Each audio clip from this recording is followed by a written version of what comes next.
good symposium, as we all will agree.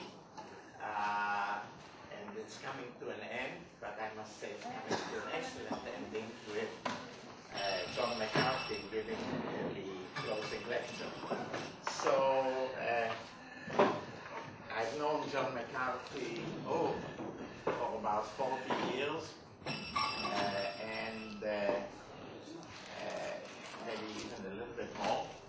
And such a fabulous person. There wasn't a single conversation with him in which I didn't gain some very original, eye-opening idea. And I'm sure that anybody else who knows him has had the same experience of his many, many fundamental contributions. I'm going to mention just maybe 2 or 3. So he coined the term AI, artificial intelligence, but that is not his only claim to fame. He created Lisp, which is one or maybe the basic tool for writing and programming for AI. When he was at MIT, he had the idea of time sharing. This was at the time when computers were extremely expensive and there was a problem of access to computers and so on. So he laid the basic architecture for time sharing. Now we don't need time sharing because we have these little personal computers, but his ideas are still embodied in these systems as well because these systems are multitasking. So while he's going to show us his presentation and lecture, he could also in principle say play chess against that machine and also do some calculation. And the ability to have that kind of multitasking really results from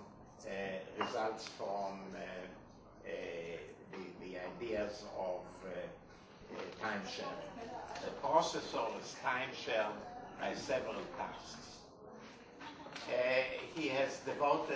John has devoted many years to the topics he's talking about, of introducing common sense, everyday forms of reasoning into AI by use of computer, amongst those, very importantly, non-monotone logics. And I think that I'll simply stop at this point. Let me just mention maybe 2 of the prizes he was awarded. One is the Turing Award, and the other one is the Kyoto Prize. But this is only a very partial list. So, please, John, we are very happy to have you here. So, thank you, and I'd like to again thank the organizers of this symposium for inviting me and treating me so nicely here. This talk may be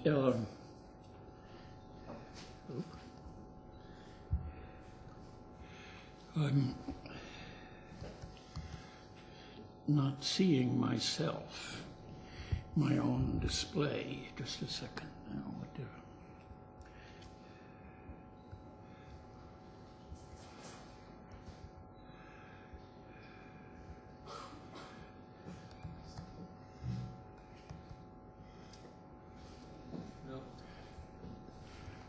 All right. So that one went away. Now, so I'm all right.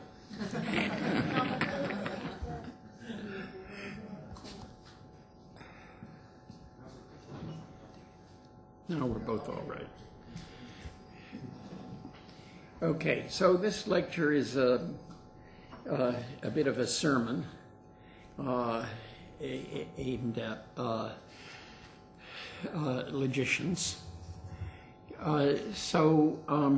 My main work over the last, since 1958 or so, has been devoted to logical artificial intelligence. And here it is. It's based on programs that represent facts about the world in languages of mathematical logic, and decide what actions will achieve goals by logical reasoning. This, I think, was Leibniz's goal. When Leibniz wrote, "Let us calculate," maybe he imagined that the AI problem would be solved, and not just a logical language for expressing common sense facts.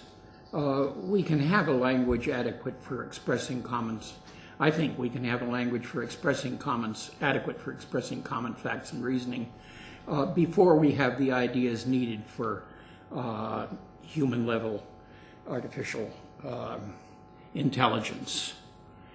By the way, if anybody, I'm perfectly happy to be interrupted at any time if I offend anyone.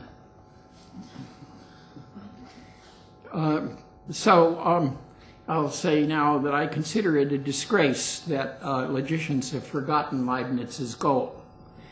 But there's an excuse. Non-monotonic reasoning is needed for common sense, but it can yield conclusions that aren't true in all models of the premises. And in fact, Gödel's completeness theorem shows that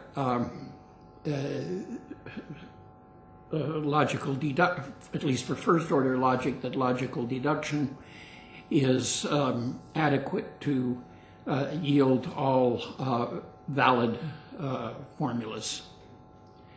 Now, almost 50 years' work has gone into logical AI and its main rival, which is AI based on imitating neurophysiology.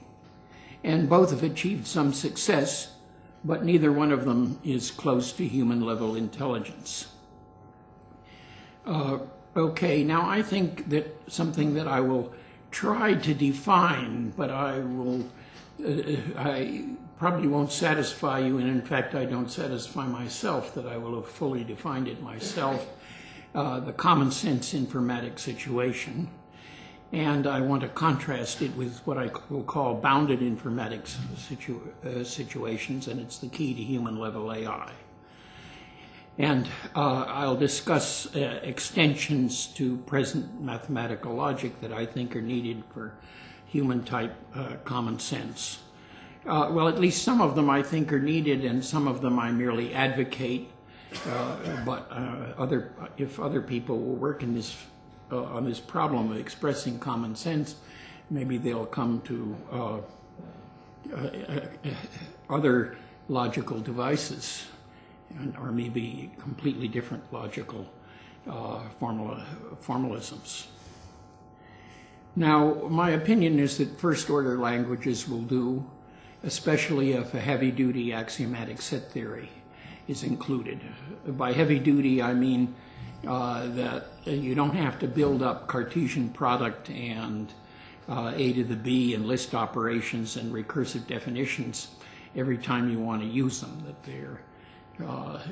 that the axiom system is redundant enough to include them.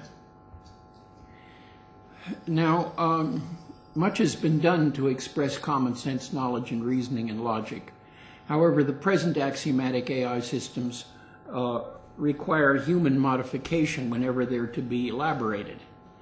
But humans don't have somebody from the outside who changes us whenever our theories are inadequate. We have to somehow do it from inside. And if an artificial intelligence system is to be at human level, then it will also have to be able to modify its own theories. Now, I should mention a little bit about the work that's being done. There are biennial conferences on knowledge representation and triennial workshops on common sense. And Doug Lennett's Psych is a mostly proprietary database of more than a million common sense facts expressed in a syntactically sugared mathematical logic. Its reasoning facilities have proved difficult to use. I think lots of people have told me that, and I tried it myself, and I don't know why. Automatic theorem proving and interactive theorem proving have had considerable success in certain bounded mathematical and AI domains. Yeah. Can you define for us what you mean now by common sense, or do we need a conference to go to? No, you don't.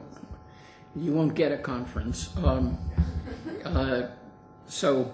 I mean a certain collection of basic information that people have and certain basic reasoning abilities. But I don't include, mathematics in common sense per se.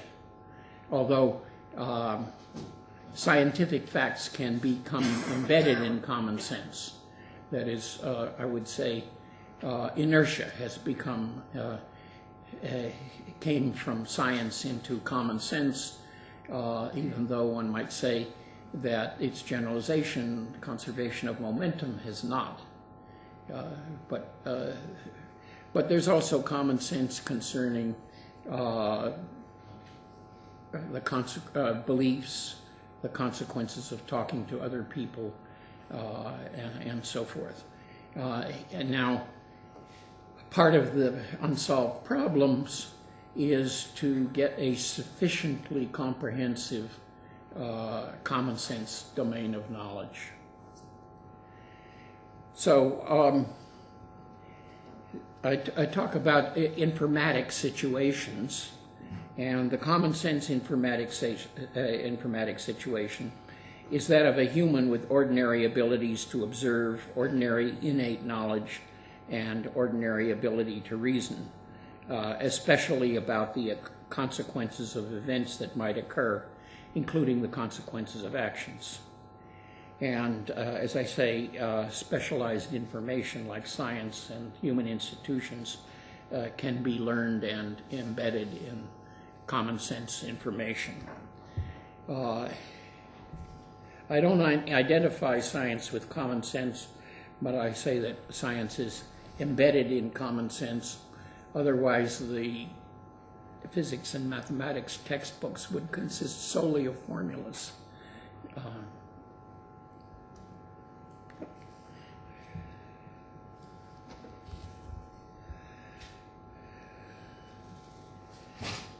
So scientific theories and almost all AI common sense theories use a bounded informatic situation in which the entities and information about them are limited.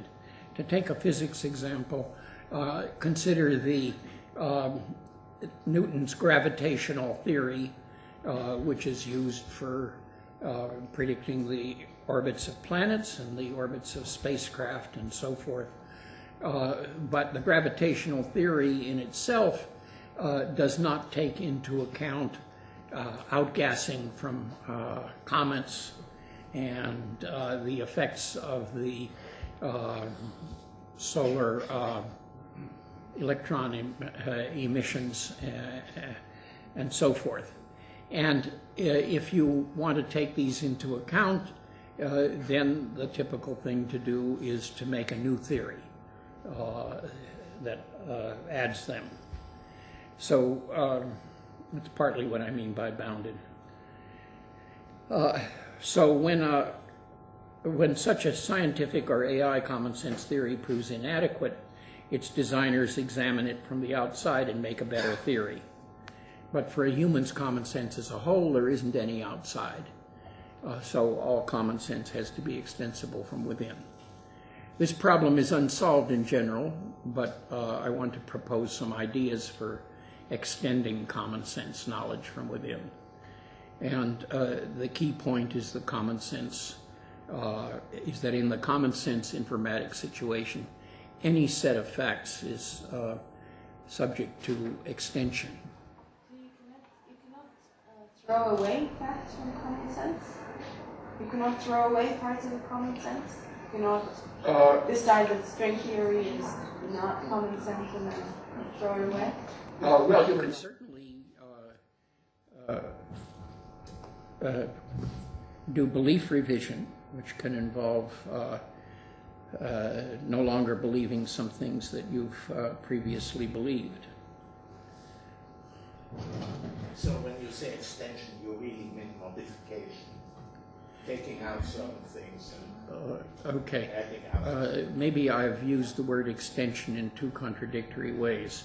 Namely, one way is I want to extend logic, and the other way is I've used it for extending a particular set of knowledge, and there I do mean I should have used the word revision. Okay, I want to give an example of the embarrassment that comes from having to extend a theory. This was an article in the American Journal of Physics, and the exam problem is to find the height of a building by using a barometer. And the intended answer is to multiply the difference in pressures as given in inches or millimeters of mercury by the ratio of the densities of mercury in air, which is roughly, air is 1/800th the density of water, and mercury is 13.6 times the density of water. Okay, in the bounded context intended by the examiner, the above is the only correct answer. But in the common sense informatics situation, there are others. And the article and the letters to the editor suggested some. So one answer is drop the barometer and measure the time before it hits the ground. Measure the height and length of the shadow of the barometer. Rappel down the building with the barometer as a yardstick. Lower the barometer on a string till it reaches the ground. Sit on the barometer and multiply the number of stories by 10 feet. Tell the janitor, I'll give you this fine barometer if you'll tell me the height of the building. Okay, so the limited theory intended by the examiner requires extension to admit the new solutions. But these extensions are not just adding sentences. So the people who discuss the problem use their common sense knowledge. Now, precisely what has to be done to the basic theory in order to admit these additional solutions is not presently clear. Okay, so I was going to discuss two common sense theories, but I think I'm really only going to discuss one. Well, one of them, the blocks world, is a favorite domain for logical AI research. And I simply want to give a logical formula that represents some common sense facts here. It uses the situation calculus, where situations are states of affairs, snapshots of the world. And anyway, so if we have two blocks, X and Y, and X is clear in the situation S and Y is clear in the situation S, then X will be on Y in the result of the action move X onto Y and S. So that's just a logical representation of a simple. And we define clear by a block is clear if there's nothing on it. Now, these simple definitions have been, more elaborate theories with these have been, of course, presented. You mean S equals X?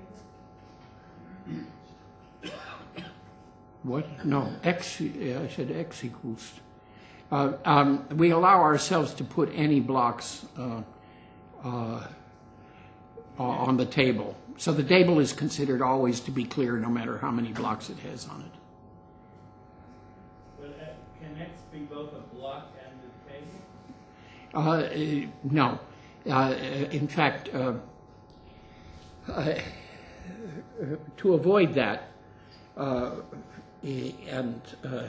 one needs to add quite a few trivial additional axioms, but nevertheless it won't logically follow unless you add them.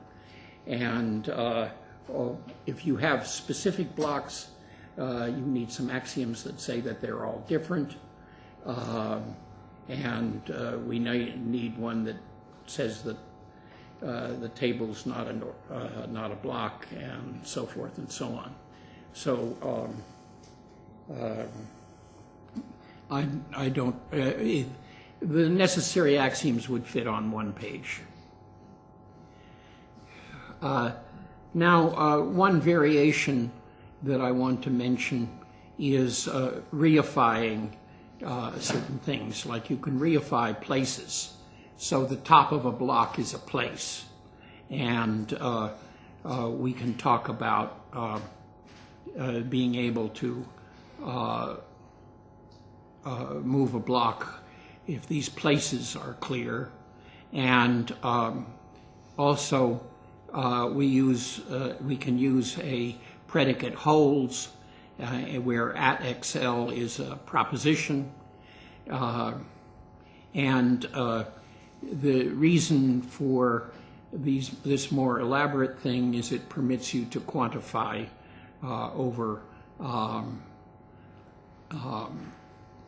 things that hold, which I call fluents, imagining that I'm stealing the word from Newton.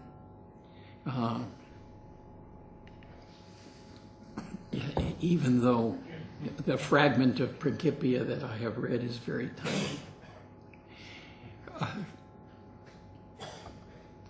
Okay, well, people have used this situation calculus for the control of robots, in particular the Canadian group that was originally led by Raymond Reiter and now by Hector Levesque has done that. Okay, but each version of such a theory is designed by a human and can be extended only by a human. And extensions to logic are required to make common sense informatics situations extendable from within. And I'm going to discuss three kinds of extensions. One of them is formal non-monotonic reasoning, and the second is reification, especially of concepts and contexts, and approximate entities without if and only if definitions. And I'll claim that for representing common sense knowledge and reasoning, non-monotonic reasoning is essential in logic, and approximate entities without even if and only if definitions are essential. And I think the reifications are desirable, although I can imagine getting along without them. Okay, so human common sense theories and the programs that use them must elaborate themselves. For this, extensions to logic, but Gödel showed that first-order logic is complete.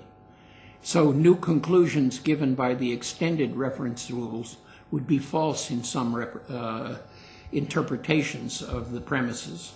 But if you have a suitable notion of preferred interpretations, then they will be true.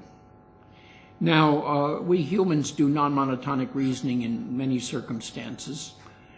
For example, if you say blocks A, B, and C are on the table, somebody might assume that A, B, and C are, in fact, all the blocks on the table.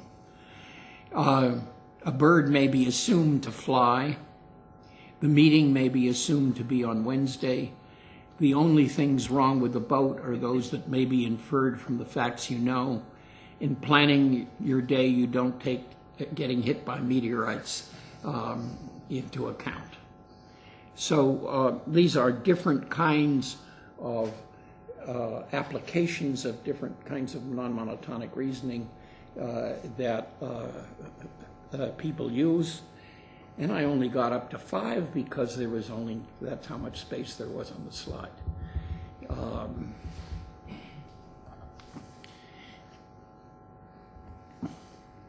Okay, now ordinary deduction is monotonic in the following sense.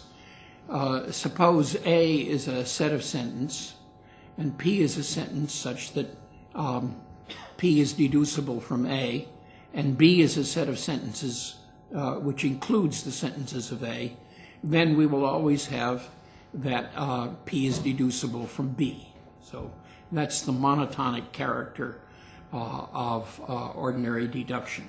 If you increase the premises, then it will never reduce the set of deductive conclusions. I'd just like to remark that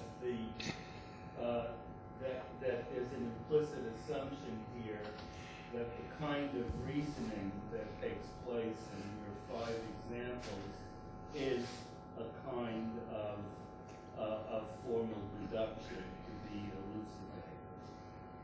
Oh, I don't want to claim that what humans do when they do these, did those 5 things is formal deduction. Will be more interested in saying that if we make an artificial system, then formal deduction is a good candidate for doing it. In fact, it's almost the only candidate. Maybe one could say that, Writer's default logic is another formal candidate. Prologue programs with negationist failure is maybe a semi-formal candidate. But I don't want to make an assumption that that's how humans do it. No, I meant the assumption that a kind of formal deduction, which is like what we call logical deduction, would have to be involved in an artificial system that does the kind of things you would like to do. If you've got another candidate, then present it, but not this instant. I'd write a paper if I did, but that doesn't mean I have to accept you. Okay, well, we're doing all right at this point. So if we non-monotonically conclude that B1 and B2 are the only blocks on the table, and we now want to mention B3, we have to do the non-monotonic reasoning over again, and I'll illustrate that in a moment. Thus, non-monotonic reasoning is applied to the whole set of facts, not to a subset. Namely, an ordinary deduction rules requires certain premises, and if you add additional facts, and you still have the premises that you had before, you can still make the deduction. Well, non-monotonic reasoning doesn't work that way. Now, I won't argue this next one, but I'll just say it's not subsumed under probabilistic reasoning. And so many forms of non-monotonic reasoning have been studied, and I mentioned some, and I'll discuss circumscription. And there are also general theories of non-monotonic reasoning that are not specific as to what the reasoning mechanism is, but introduce terminology like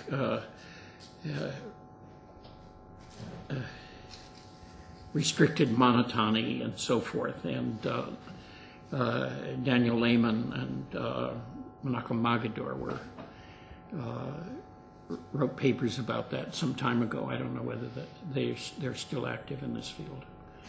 I have to say that formal non-monotonic reasoning burgeoned into a field that became too technical for me to follow after a while. Okay, now here's circumscription. It's a form of minimization in logic, and you could imagine it to be a logical analog of calculus of variations. So we minimize a predicate P that has with one or more arguments, and we're allowed to vary Z in order to achieve the minimum, where Z is a vector of predicates or domain elements. And we have an ordering on the predicates.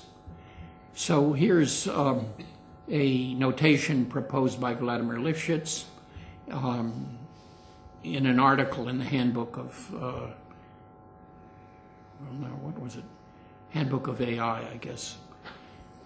One of Dov Gabai's many handbooks. And so here's the formula. A of P and Z is an axiom, and so you want that to be true. And we don't want there to exist a P and Z that also satisfies the axiom in which P is less than, little p is less than capital P. And so less than is yet to be defined. I'll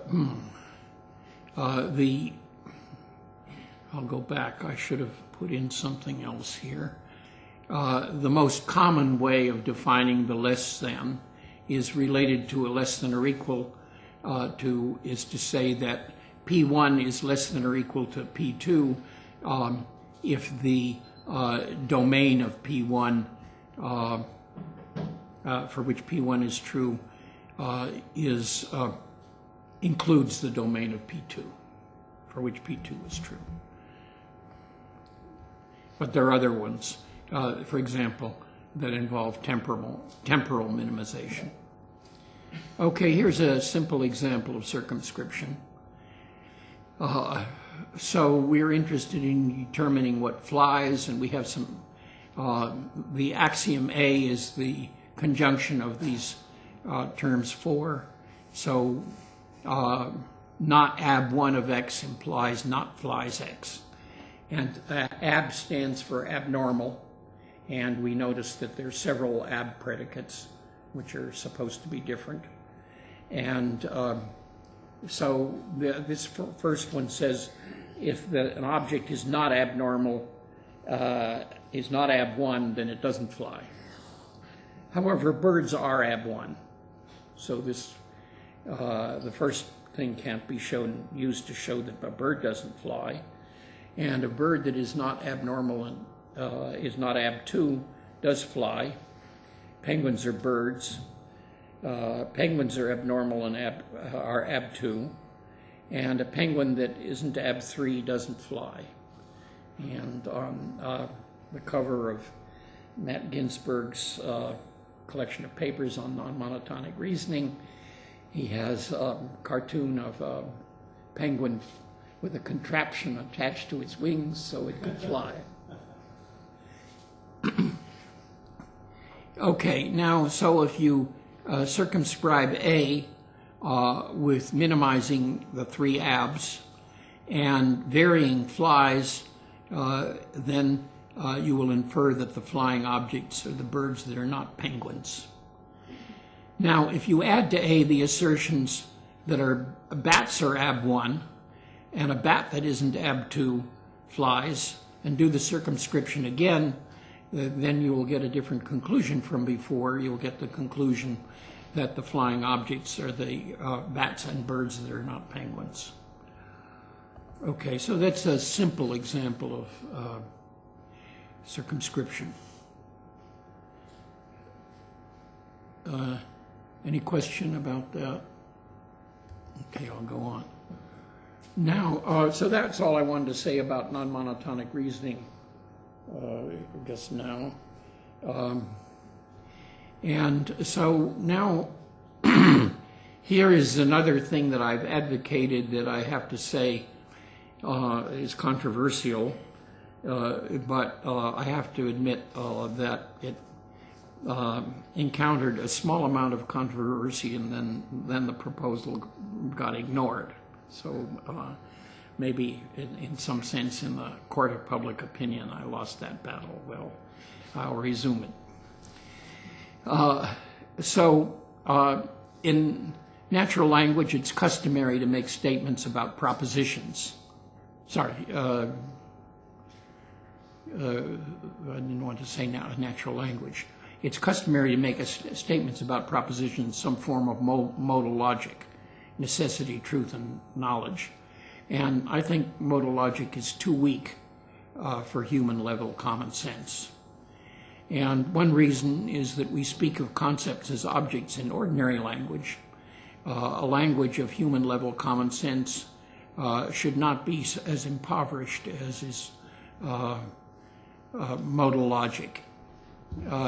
In general, I'm very wary of abandoning any linguistic device, any semantic linguistic device that is common to the major natural languages. That is, devices that are peculiar to one natural language one can readily abandon, but if you discover that English, French, German, Hebrew, and Russian all have the same devices, then and Chinese too, then you should be wary of leaving it out. So now human-level common sense needs functions from things to concepts of them. And we might get by with functions from things to names, but it's awkward. Namely, names in what language? So I believe I'm proposing here to reify concepts. In my paper on this, I have a quote from Carnap in which he says that hardly anyone proposes to have variables that range over propositions and individual concepts. And what? Well, I'm sorry, that's a quotation. He might have violated that principle. Now it seems to me that maybe Church's 1951 paper. Oh, certainly not violate such principles. Yeah, right. Yep. But also Carnap's hope system, which is being violated. Okay, well, all right. I'm all for the amount of support here. That is for any useful precedents. Now I want to give an example here. I double the initial letter of a word to denote, to mean that the word is a concept. But that's just notation for your convenience. That is, the logic itself does not refer to double letters, to double initial letters. Capital P planets is the concept of the set of planets. And capital N number is a function from the concept of a set concept to the concept of its size. And then we can say that the denotation of a concept is the thing that the concept denotes. And we have this little thing here that says that that's the same as the number of planets without anything being doubled there. So that's just a simple example. And then what I want to say is... There's a distinction actually in extensionality between a concept and a set, forgetting about very large sets. So, the concept of planet would also can be substituted by the set of planets. Yes. Do you also allow concepts of concepts? I intend to allow it, but my notation isn't very good for it yet. In particular, the ontological argument for the existence of God involves a concept, confusing a concept with a concept of a concept. Okay. So in extensionality, the concepts are really are also sets. Could also what? It could be represented or thought of as being sets. Yes, sure. There. I mean, that is concept type things. Is your quote from Carnap simply that he rejects double intentions? He does reject that, and Church didn't. Maybe that's what you're talking about. That is the intention, double intention? I have to admit that I don't remember now what how concept expounded, how Carnap expounded that. But I did copy that quote and put it into one of my papers. Look, I may have misunderstood you. Maybe Carnap is saying something, but Church would be against even that, right? Yeah. Yeah. Okay, right, yeah. Well, I don't know how much resonance that 1951 paper of Church's got, but somebody pointed it out to me as... it's well known that the paper doesn't work as presented because, two of the systems I think are formally inconsistent. One collapses into extensionality when it intends to, right? But in his later days, Church did an elaborate fix-up of all this. It's hard to read. Is anyone else here parse that out? Yeah. Well, I have to confess that maybe I should, but I haven't. Yeah, but I mean, I don't know. Yeah, but I mean, the original paper, though, conceptually clear, doesn't work, say, right? For various reasons, but yeah. Okay, all right. Let me continue. Yeah, let's move on.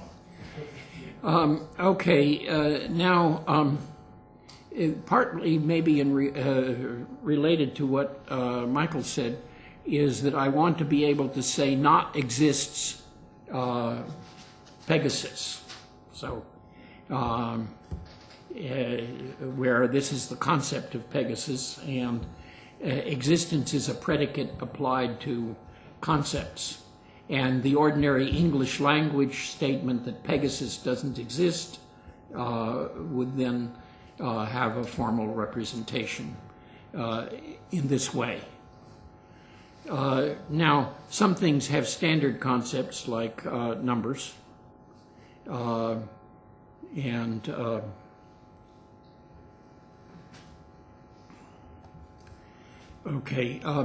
there's so many things here that I've written whole papers about that I simply don't have time to explain very well. Okay, one of my more recent enthusiasms has been approximate or partly defined concepts. Or in the Stanford Encyclopedia of Philosophy, there's a nice article on vagueness, or a couple of articles, I think, that touch on it. But they're not enthusiastic about vague things, whereas I am enthusiastic about approximate concepts. Now, the snow and rocks that constitute Mount Everest is an approximate concept. It could be further redefined as to defining the boundaries of Mount Everest. But although that concept of the snow and rocks that constitute Mount Everest is ill-defined, it's perfectly clear that the mountain was climbed in 1953. So I have a slogan that I should have written down here, which is how to build firm logical structures on foundations of semantic quicksand.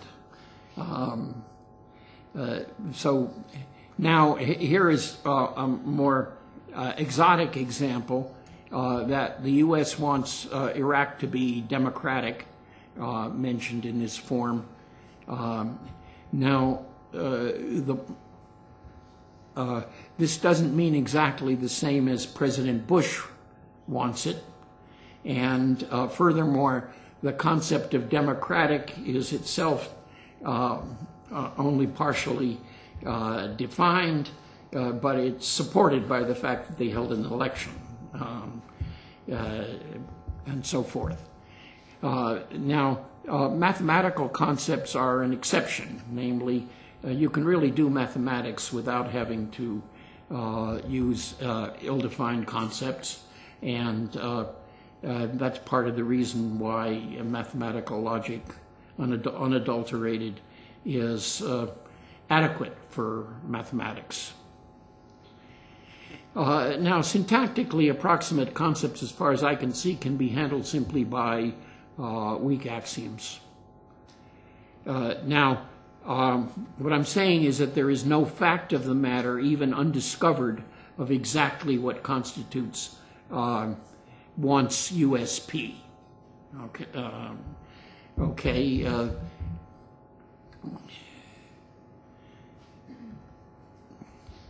Now, the semantic situation seems similar. Now, later on, I'm going to talk about a concept being precise in a limited context. When did we start? 4:30? Yes. Okay, I'll actually get done on time. Now, the next thing I would like I to... said it's going to be a good lecture. What? I said it's going to be a good lecture. Okay, well, so everything a person says, writes, or thinks is in a context. And the meaning of what one says is relative to the context. And attempts to use terms completely generally are rare outside mathematics and are usually incompletely successful. And people switch from one context to another rather automatically, and I don't know how to make computers do that. So I've introduced contexts as objects.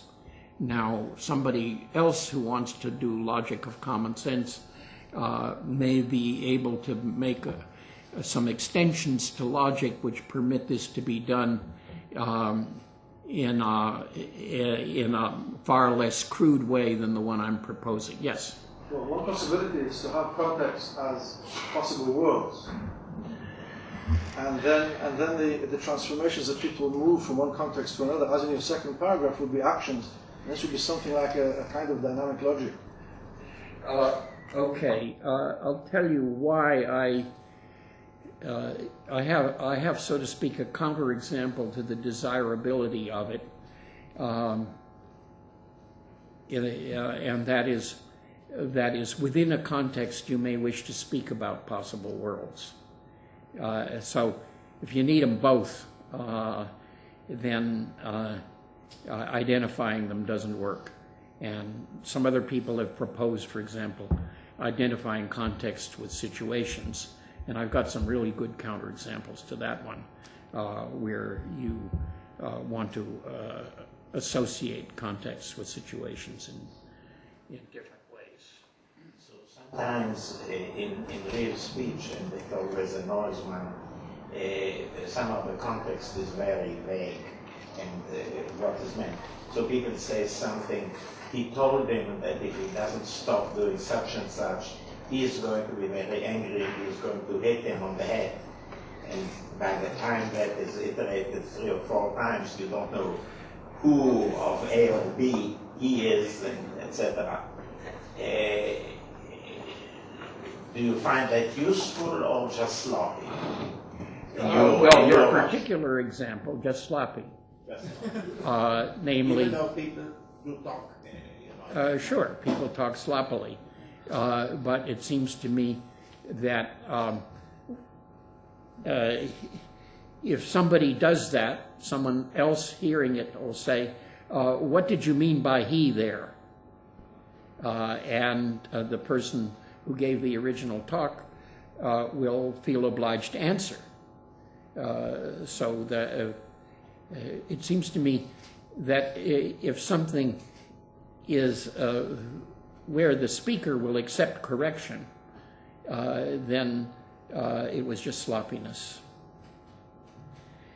And the other point is that human speech skirts always the edge of ambiguity. I actually think that it's essential to human speech. I think we purposely say things that are ambiguous and can have more than one meaning. Not that I think you're logically able to handle that, but I think it's part of human speech. Especially politicians.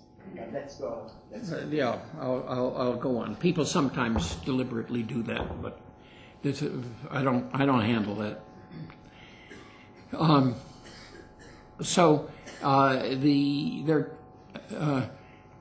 In this formalism, there are two main formulas. Ist stands for is true, that I got from Psych. I'm sorry I did. But they'd already put it in a computer program, so I thought I should use their language.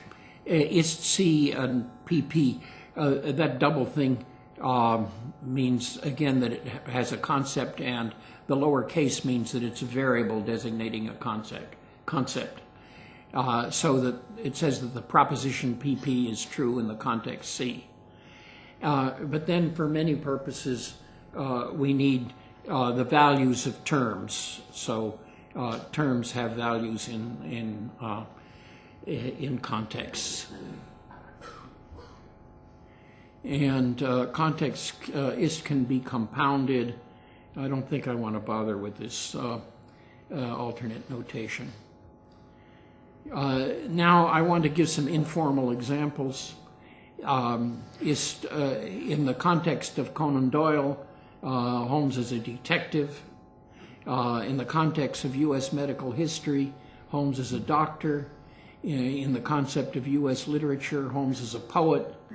And as it happens, the value of the U.S. literature Holmes is the same as the value of the medical history Holmes. And in U.S. legal history, Holmes was a judge. And the value of the literature Holmes was the father of the value of the U.S. legal Holmes. So these are semi-formal examples. Now, in terms of the way I think things should be done, formulas relating expressions in different contexts are important. And here's an application which I'm inclined to slough over, so I'll describe it mainly informally. But it has to do with the application of mathematics outside of a limited domain, like the application of group theory or something like that. But I have a much more trivial example. Suppose we have two binary predicates, on and above, and we have a theory of them, which basically says that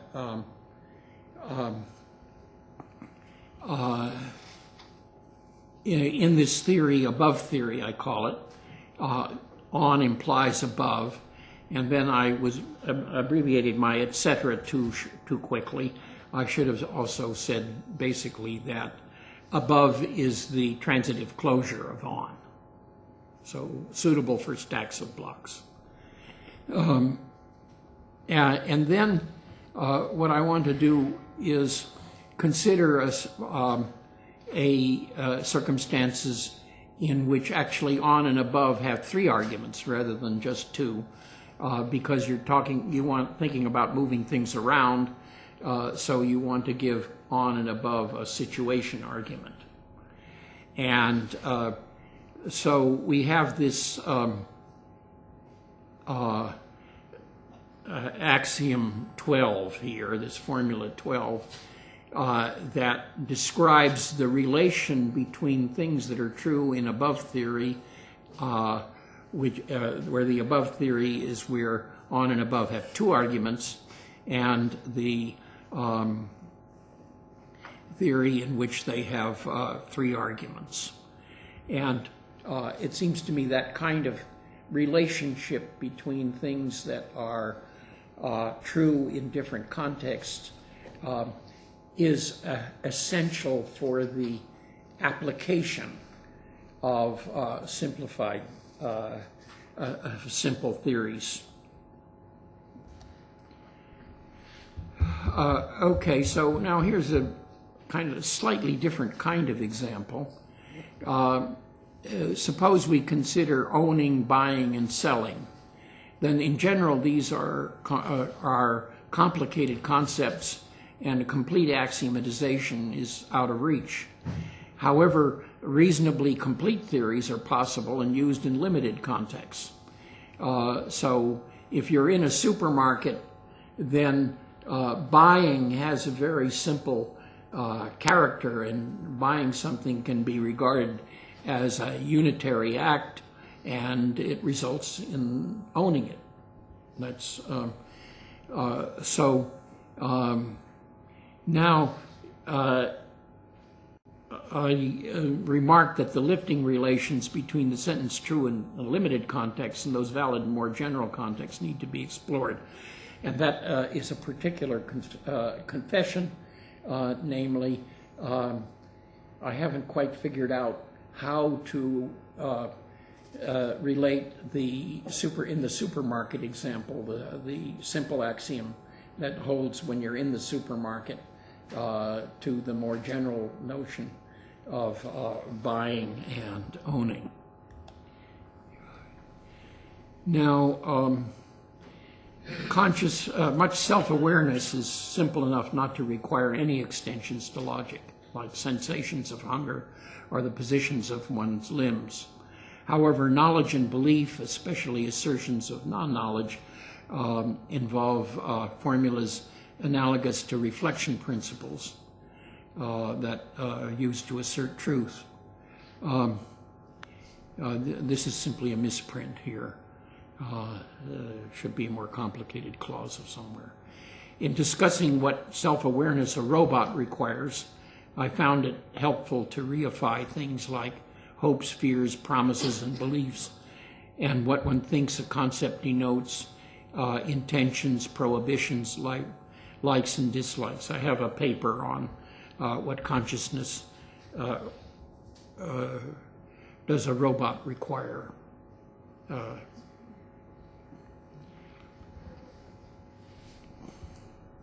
And now here's an example.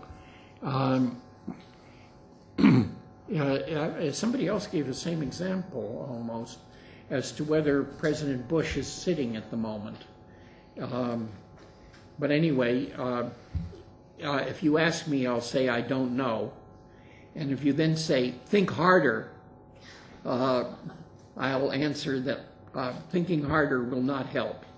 I still will not know. Now, here's a more elaborate example that might take more justification. Does Putin know whether Bush is sitting or standing? And of course, I cannot answer quite so conclusively that Putin doesn't know whether Bush is standing or sitting. After all, they might be meeting. For instance, is likely to lead to paradox if you're not careful. And I won't, and one has to introduce some restrictions. I won't bother with them right now. Okay, we sometimes need to transcend the outermost context. And, well, I'll express my opinion that we will eventually have human-level logical AI, and it will be sooner if we get some help from logicians in ways of representing common sense knowledge. In other words, if the logicians accept Leibniz's goal as something that they ought to try to realize. So this is just what I already said. So thank you. David. So it seems to me intuitively that you might be going too much in the direction of a syntax and a theory too far before having a solid semantic foundation. And I would think that the thing to do would be to look, I think what's missing from the semantics is not just possible worlds, but maybe hierarchies of possible worlds. Concepts of vagueness would mean that I'm not in a single possible world with some possibilities, but I'm in a whole cluster of possible worlds, which are all possible from the point of view of my vagueness, and then actions take me from clusters to clusters, and you would have a structure of possible worlds. The point I'm making is that I think that thinking hard about the kind of semantic creatures that you want your theories to denote would then be helpful in devising the right language, and you know, fixing in advance that what you want is first order logic, and then trying to figure out what it means might be limited an approach. You might need a higher order logic, but I think the most important thing is to, I mean, in the spirit of Saul Kripke, is to start out with the semantics, and then I think the logic and the theories might fall out. Well, I don't know how to react to that. Or rather, no. I know that I don't wish to react to that. Namely, making these hierarchies may be a good thing to do, and I hope you'll do it. More questions? So maybe until you work up the courage, I'll try a question, or not really a question, suggestion. So one domain where that might be applicable would be the formulation of legal issues and laws. And there these concepts of the concepts, knowledge, the situations, you know, something should be such and such in this situation, etc., etc. It may give perhaps a definite, maybe legislators don't want it, but it may give a definite and pretty precise meaning to laws, which can then perhaps even be, let's call it, mechanically handled. Has that been tried? I don't know. There have been certainly people doing AI in law, and even logically doing AI in law, but they generally tended to specialize quite a bit. Maybe in a specific domain. It may be rich enough to be interesting and still sufficiently circumscribed to be manageable. You have a question. About Leibniz, whether Leibniz, as a philosopher and mathematician and so on, initiated or influenced or elaborated about this new method of for instance, in his calculation, in his universal language and combinatory system and so on and so on. Whether he had influenced with this actual language. I'm sorry, I just didn't understand you. Can you say it more clearly? Yes. You mentioned Leibniz. Mentioned what? Leibniz. Language. Yes. Leibniz. The philosopher Leibniz, yes. Leibniz. Yes. Leibniz was one of the philosophers of logic that he had initiated about the universal language, combinatory system, and the calculus. Whether for this actual present lectures have influenced in his doctrine, in his theory, for instance, for informatics and for cybernetics or for computer science and so on. Well, I certainly share Leibniz's goal. He didn't get very far towards realizing it. It seems to me, he really didn't devise any logical language. He just thought about using zeros and ones for truth values. But I'm certainly not a scholar of Leibniz, but I read Russell's book on Leibniz, and I agreed with some views, some criticism that Russell expressed in that book that apparently he took back later, namely Leibniz's objection to binary predicates was mistaken. Delete. You have approximate concepts, but do you have approximate or in fact different weights to inference or to or inferring many things? Okay, here's the kind of approximation that I would expect to be used. Let's say we are interested in X owns Y, a person owns something. Then I would expect the approximation to take the form that there are certain conditions, sufficient conditions that X owns Y, and certain necessary conditions that own X and Y, but the two don't match.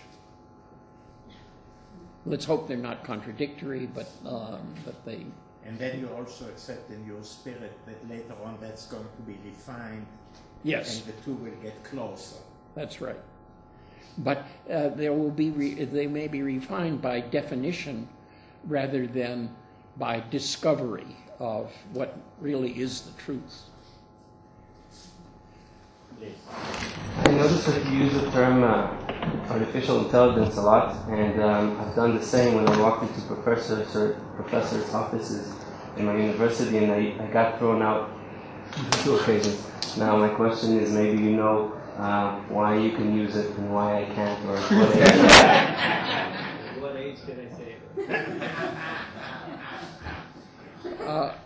Well, there's several kinds of objections to the term artificial intelligence. One is that some Canadians say one should say computational intelligence. Then there are the people whose objections to artificial intelligence are theological. And already Turing was anticipating that kind of objection. Now, I classify Penrose and in that category because he has his book, Emperor's New Mind, in which he objects to artificial intelligence.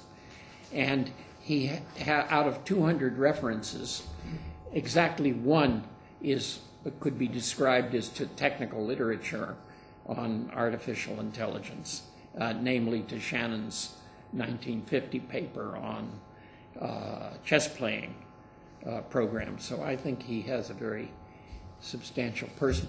But then there's another objection from people who bought shares in artificial intelligence companies in the early 1980s and lost money.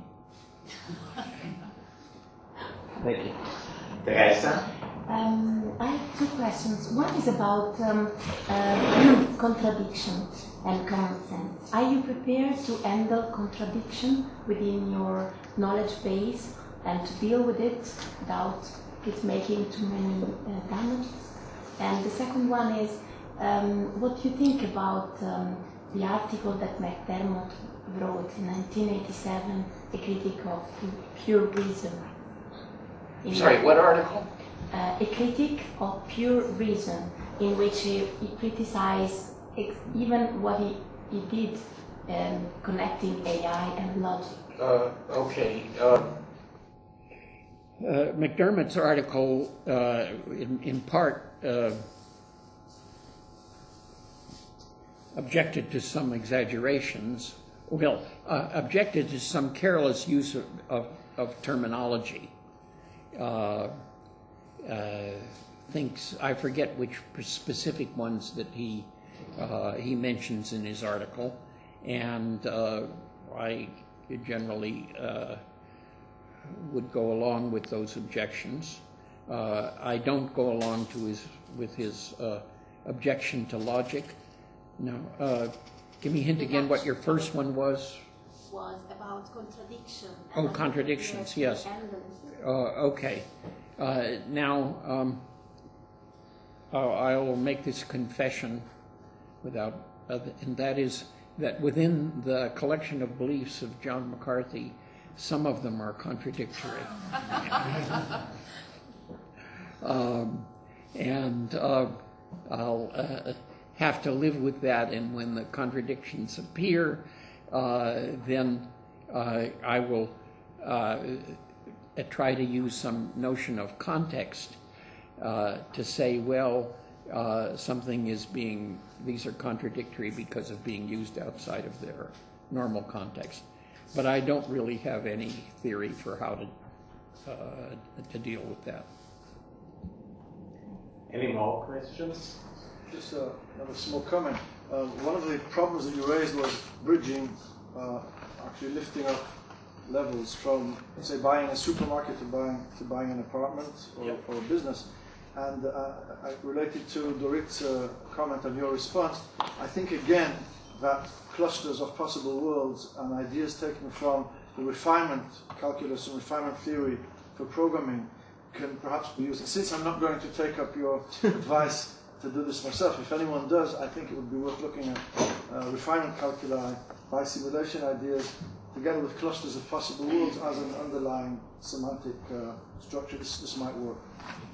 Well, if there's some student here who is interested in that, are you at least willing to talk to him or her? Okay. So before I thank John, I just want to say don't get up right away because there's Professor Corey, who would like to make some closing remarks. Actually, Professor Posey. Posey, I'm sorry. Excuse me. Misspoken. So, well, we all want to thank John for this wonderful presentation, and I thank everyone.